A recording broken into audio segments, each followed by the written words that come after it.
सड़क से उठाकर स्टार बना दूंगा मैं। ये डायलॉग सोशल मीडिया पर बहुत तेजी से वायरल हो रहा है। वैसे तो इस मीम वर्ल्ड में कोई भी डायलॉग कहीं से भी इंटरनेट के समुंदर से बाहर आ सकता है, और इस बार ये आया है किसी एक व्यक्ति के एक नए पद ग्रहण करने के कारण। चलिए बात को ज्यादा घुमाता नहीं हूं, वरना शायद आप बोर हो जाओगे। तो मुख्य खबर ये है कि भाजपा की संसदीय बोर्ड ने रविवार यानी कि 14 दिसंबर को बिहार के मंत्री और 5 बार के विधायक नितिन नवीन को पार्टी का राष्ट्रीय कार्यकारी अध्यक्ष नियुक्त कर दिया है। इस पर ही राजनीतिक विशेषज्ञों का यह कहना है कि एक अनजान चेहरे को सीधे राष्ट्रीय कार्यकारी अध्यक्ष बना देना एक सरप्राइज जैसा है।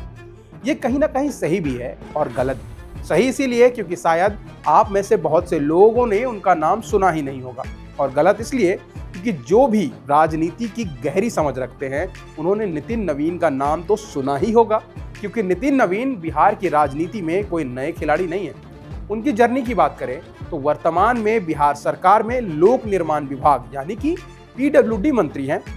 नवीन पटना के बांकीपुर विधानसभा क्षेत्र से 5 बार विधायक रह चुके हैं। वो दिवंगत भाजपा के दिग्गज नेता और पूर्व विधायक नवीन किशोर प्रसाद सिन्हा के पुत्र हैं, और उन्होंने 26 वर्ष की आयु में चुनावी राजनीति में प्रवेश किया और अपने पिता के निधन के बाद 2006 में हुए उपचुनाव में भारी बहुमत से जीत हासिल की। पटना में जन्मे नितिन नवीन ने अखिल भारतीय विद्यार्थी परिषद के माध्यम से अपनी राजनीतिक यात्रा शुरू की थी, और बाद में भाजपा और उसकी युवा विंग के साथ सक्रिय रूप से पार्टी की राजनीति में शामिल हो गए। वर्षों से उन्हें बूथ स्तर के कार्यकर्ताओं और राज्य स्तर के कार्यकर्ताओं से मजबूत संबंध रखने वाले नेता के रूप में जाना जाता है। वो पहली बार 2006 में बिहार विधानसभा चुनाव के लिए चुने गए थे, और लगातार चुनावों में बांकीपुर सीट पर अपना कब्जा उन्होंने बरकरार रखा है, जिस पर ही 2020 के बिहार विधानसभा चुनाव में उन्होंने शत्रुघ्न सिन्हा के बेटे लव सिन्हा को लगभग 84,000 वोटों के अंतर से हराया।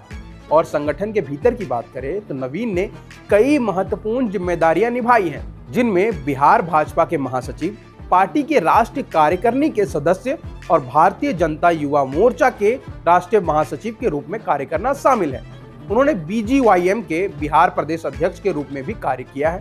पार्टी के युवा आधार को मजबूत करने में उन्होंने महत्वपूर्ण भूमिका निभाई है।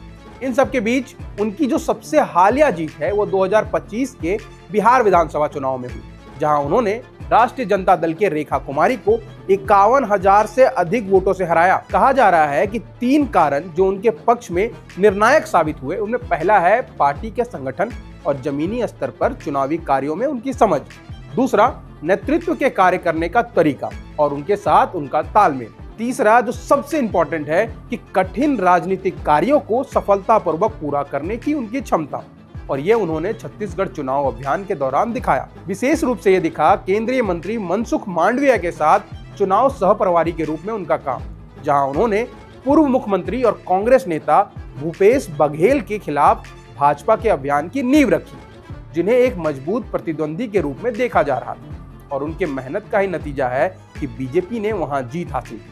इसके साथ नवीन को जीविका दीदी नेटवर्क को संगठित करने का जिम्मा भी सौंपा गया था, जिसे सूत्रों के अनुसार उन्होंने सफलतापूर्वक निभाया, और उसका परिणाम कांग्रेस ने भी देखा और बीजेपी ने भी। एक बात यह भी है कि 2010, 15 और 20 उसके बाद 25 में भी लगातार जीत दर्ज करना यह दिखाता है कि वो सिर्फ पार्टी के सहारे नहीं है, बल्कि अपने क्षेत्र में व्यक्तिगत पकड़ भी रखते हैं। और बांकीपुर जैसे शहरी और राजनीतिक रूप से जागरूक और प्रतिस्पर्धी सीट पर लगातार जीत कराना आसान नहीं है, और यही तथ्य उन्हें बिहार के भाजपा में खास बनाता है। और बात मंत्री के रूप में उनकी सफर की करें तो वो भी काफी उतार चढ़ाव वाला रहा। कभी नगर विकास, कभी कानून, कभी पथ निर्माण जैसे अहम विभाग की जिम्मेदारी उन्हें मिली, और पथ निर्माण मंत्री के तौर पर वो अक्सर सड़कों, पुलों और शहरी इंफ्रास्ट्रक्चर से जुड़े कार्यों को लेकर सुर्खियों में रहे। इस पर ही समर्थक उन्हें काम करने वाला मंत्री बताते हैं, वहीं आलोचक कहते हैं कि वो आक्रामक राजनीति से दूर रहते हैं। लेकिन शायद यही संतुलन उन्हें संगठन की नजर में भरोसेमंद बनाता है, और जिसका फायदा उन्हें सीधे तौर पर हुआ है। पर एक इंपॉर्टेंट सवाल यह है कि क्या नितिन नवीन अब बिहार सरकार में मंत्री पद का त्याग करेंगे?